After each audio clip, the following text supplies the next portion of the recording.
Hey guys, Santiago here with Rogue Van Company. I'm here with Carrie McCoy, How's it going? and we're going to show you the Rogue Palisade McCoy Edition. So the McCoy Palisade is an example of a really custom van that we built specifically for our customer Carrie.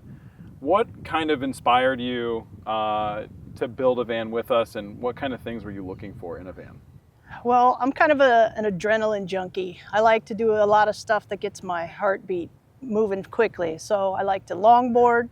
So we got the longboard racks. I got a room for my dirt bike, and I love to snowboard. So I had to have the ski locker on the back with all my snowboards. It's definitely an adventure forward build. How about some of the things that kind of made it homey for you too? We did a lot of interesting things. Well, I come from a design background. My career was in design of swimming pools.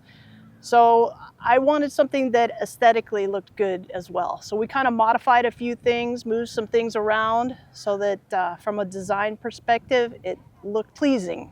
If I remember correctly, you took a look at our Palisade model and you were like, this is really good, except it'd be way better if we did this and this. Exactly. And you know what? I have to say, we made the changes that you wanted to make, and that's what made the McCoy Edition Palisade, and it's really good. I love the way it flows. Would never have expected that. You saw it. I didn't see it. Thank you. But it exists now today because of you. Absolutely. So why don't we go take a look at some other features on the build and we can start this tour. Sounds good. So let's start on the front end of this van. We've got a CA-tuned front bumper, one of the originals in the game, really classy bumper. It's paired with some LP6 with the backlight, Warn 12S winch, custom shackles. We've got up top an array of LP6s that match the bumper lights on a flatline Van Company roof rack. Down on the running assembly, we've got some Nitto Recon grapplers on Black Rhino Arsenal wheels. These are a 265/70/17. We've got a Van Compass 4.3 suspension system. This is probably our most common wheel tire combo and suspension system when we're not going extra big. This performs really well on road and is really good in most situations without giving you kind of that extra over the top kind of wheel tire suspension combination. Excellent for most people. On the driver's side here, you can see our Flatline Van Company ladder paired with the Flatline Van Company roof rack. We've got their surfboard holders, which are probably the best in the game in my opinion. They give you a ton of mounting surface. They're super secure. They have built-in hooks so you can attach straps to them. Over here, we've got our MaxTrax holder. There's a magnetic MaxTrax mount, really convenient. This is the outlet for our water heater, and of course we have all of these custom black gauges. It's the McCoy Palisade Edition, so everything has to match and look right. So let's talk about the rear of this van. I think the way that this is set up really captures kind of your interests. Yeah, as I said, I love to ride dirt bikes, electric dirt bikes. I got the Saran back here, got my snowboards in the ski locker, little extra fuel in case I get stuck out there in the desert somewhere. I got everything I need. So this is the Owl Alpine box, has storage for all my snowboards, my snowboard boots, but I also have space for the Howl R1 campfire stove, and I got a small barbecue back here. I got everything I need. And next to it, I have the Owl spare tire holder, just in case. So we're sitting in the cockpit of the McCoy Palisade. This highlights the biggest difference between the regular Palisade and the McCoy Edition. We've got a larger sink cab right here. We normally have the shower come all the way up to the end here. Instead, what we did was we gave a larger sink cab in the front, smaller shower kind of in the middle, and then the bench follows that. We've got this little flip-up table right here. This is a little workstation. I'm a pretty big guy, and I fit here really comfortably. I could have a laptop here. There's an outlet. There's a USB stack. You could get all your devices and all your things charged up. There's a space right here to mount a secondary monitor if you wanted to. There's also a TV kind of midship that's over the fridge cabinet. You could wirelessly cast to that monitor. That monitor comes out and can be used as a mobile workspace as well. It's super multifunctional. I love the way that this van is laid out, and I think it's really effective, really efficient, and it works really well. So we've got our workstation here, we've got our sink cabinet here, we've got our kind of our classic flip down area, multi-use area underneath the sink where we kind of give you access to the plumbing. We also give you storage space for cleaning supplies. We've got drawers underneath the sink cabinet. We've got a small little porthole window here. We've got our classic upholstery, beetle kill pine, accents, beautiful kind of light gray traceless. This van is looking really good. So right here you can see I've got my sink cabinet to this side. I've got my microwave convection oven combo here. This is a modified fridge cabinet. Our fridge cabinet faces forward so that you would open the door and be able to use it from this space, which logically makes a lot of sense because then you're cooking right here. Flip-up counters all over the place. This extends your kind of cooking space. I think that this is probably the most efficient layout on a 144 that I've ever built. And maybe I've ever seen. It works so well, especially when you take elements like the flip-up counter. We also have a magnetic bar here on the side of the shower. This allows you to, connect things like magnetic paper towel holders, hooks, cutlery. You could have magnetic spice jars. This is super effortless too. This is a one-hand soft close on the flip-up counter. I think it works amazingly well. Now we've got our 30-inch wide shower. We normally do 40-inch wide showers, so that's kind of how we got more space in this zone. The toilet is removable. We have it mounted to a little pan system, so it's easy to take in and take out. Shower is oriented this way as opposed to facing this way like we would typically do in a Palisade.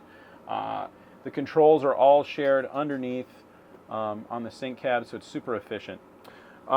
We've got a nice little sneaky bank of 4 drawers right behind the fridge cabinet. That's also very non-traditional for us. Normally we have the fridge right here and then the benches would immediately start. We slightly shortened the benches as well, and we added in even more storage. And it's made this van, again, way more functional than it was for full-time use. Speaking a little bit more about the shower, we've got a Rec Pro black shower door, smooth action on that. We've got our Palisades vinyl wall tile, and we've got our Laveo dry flush. But the most interesting thing about this shower is what you don't see, which is Rogue Van Company's very own recirculating water system. I've seen a lot of recirculating water systems in the market, commercially available. All of them kind of had their own drawbacks for me. And when Carrie came to us and said, I really want a recirculating water system, I rose to the challenge and decided to design one. Do I think version 1 is the greatest recirculating water system the world has ever seen? No, but it is effective and it does work. I think that there's room for improvement. I kind of want to walk you guys through how we did that. So you turn the shower on, the water goes down in the drain, it's pulling from the freshwater tank.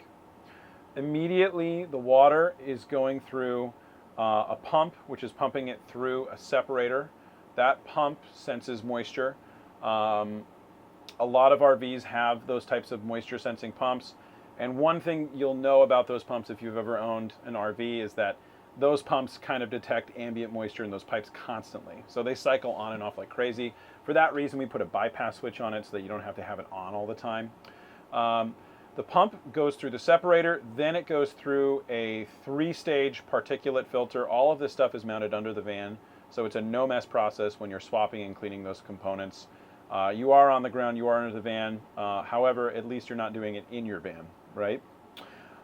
You're going through that multi-stage micron filter system. The van, you're then taking the water into a 15-gallon S&B filters holding tank. And I like to kind of think of that as like my mid-systems holding tank. So that tank has mostly filtered recirc water in it. All of the tanks obviously have drains, so you can refresh the system. But from there, you can turn the freshwater pump off, and you can turn the recirc water pump on. I started the demonstration with the use case of making, recirc water, but we can also assume that you already have recirc water as well, which would mean that you would start the process just using the recirc. Anyway, going back into it, we turn our recirc pump on. That is now the primary source of water for the shower head. The recirc pump only feeds the shower head, and it feeds it directly through an anti-backflow valve, which does not allow the recirc water to enter any of the other water systems in the vehicle. Now you might be asking yourself, well, are there additional stages of filtration? How does that water heat up? How do those types of things work? So let me take you through it. From the recirc tank, the Recirc water pump pulls in that pre-filtered water that we just got done explaining, and it takes it into the final stages of filtration, which is an onboard UV filter. Once it leaves the onboard UV filter, it goes directly to the point of supply in the shower for cold, and then it goes into a secondary hot water tank that is only for Recirc water. And it's a platelet style hot water tank that pulls off of the glycol source in the van.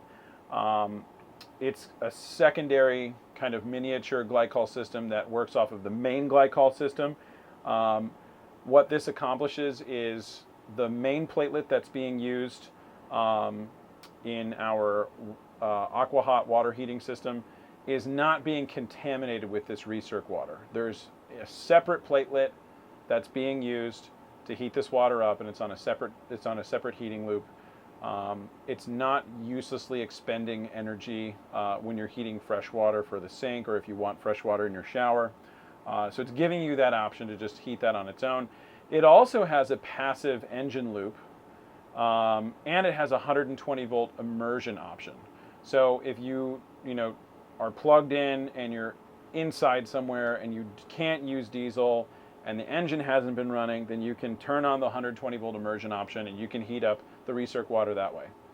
So what that accomplishes is essentially a system that does not compromise hot air or hot water on the fresh side. It does not compromise any storage.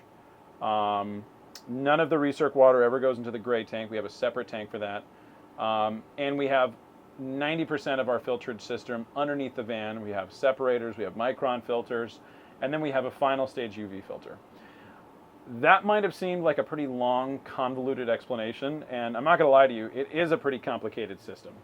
I've seen other filter systems out there that kind of take like an all-in-one box and do everything in a small area, and they accomplish it with a loop that's happening directly under the shower, and it's immediately flash heating and capturing the water in a point of use. I think that's a great way to handle it. Obviously, it takes a serious amount of engineering to be able to do that. There's some, kind of higher level sort of CAN bus style switching and solenoids and valves that need to be done in a little box like that. It's not terribly complicated, but to make a polished product, you have to put real R&D time. We wanted to make a system that we understood, that made sense, and that really produced recirculating water. This does work, and we have used the water in a bunch of different use cases. We've tested the water. We've had multiple different kinds of testing strips. We've let the water sit for a few days and then come back and tested it again. Look at like bacterial growth over time. The bottom line is it's safe for use. It does work well. And obviously, it's you and you're alone and you're in your van and you're making the decision if you want to, shower with that water, it's up to you. And our client wanted to do that, and so we made that. Anyway, that's the Recirc system kind of in a nutshell. Why don't we move into other aspects of the build? One of my favorite features about this van are the teak floors.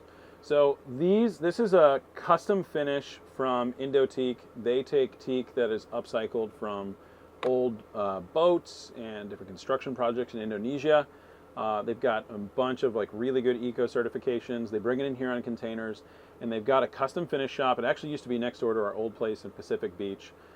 This is a Rubio monocoat finish, and for you guys that know, Rubio monocoat is an awesome finish. It works super well. Beautiful color. It's this like beachy kind of gray color. Genuine teak. It's teak through and through too. This isn't like engineered flooring. This is teak all the way down. It's ultra stable. It doesn't warp. It doesn't expand and contract in the way that you would normally see a wood floor do. I love it, and I think it's an awesome feature, especially when you kind of like take a look at all the different tones that we have in this van. So now we're in the rear of the van. This is our convertible bench bed setup. We've got a Lagoon table mount here. We also have another mount there. There are two small pieces that store in the benches on little hooks. Those click into the center rails and form the bed system. This is nothing new. You guys have seen systems like that a lot before. I've got my swivel mount TV, which I'm looking at right here. That can face either forward when I'm in that rear-facing driver's seat kind of workstation area, or it can swivel to be back here so I can watch TV in bed.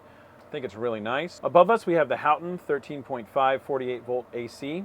That's in a custom screen and fascia holder that we made that kind of is made with the matching cabinet materials. It matches the whole rest of the van.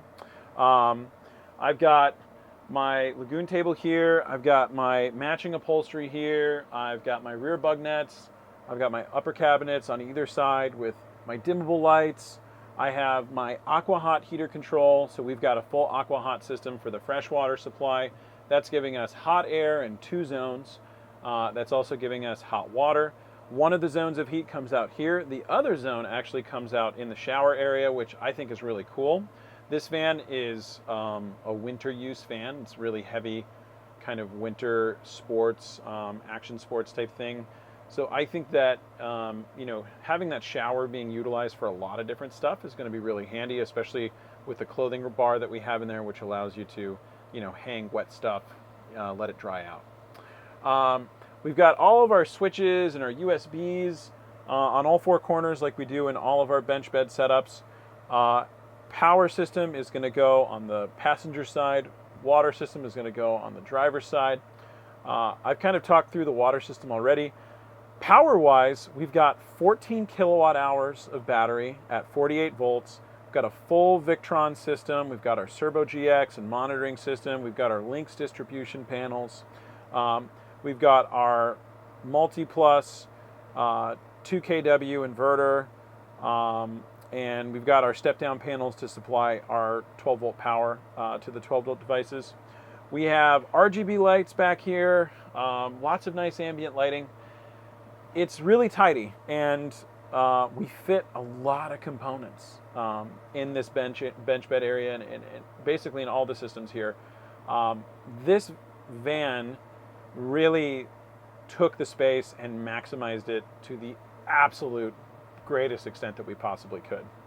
And that's kind of what the McCoy Palisade is all about. It's about making things work, making things functional.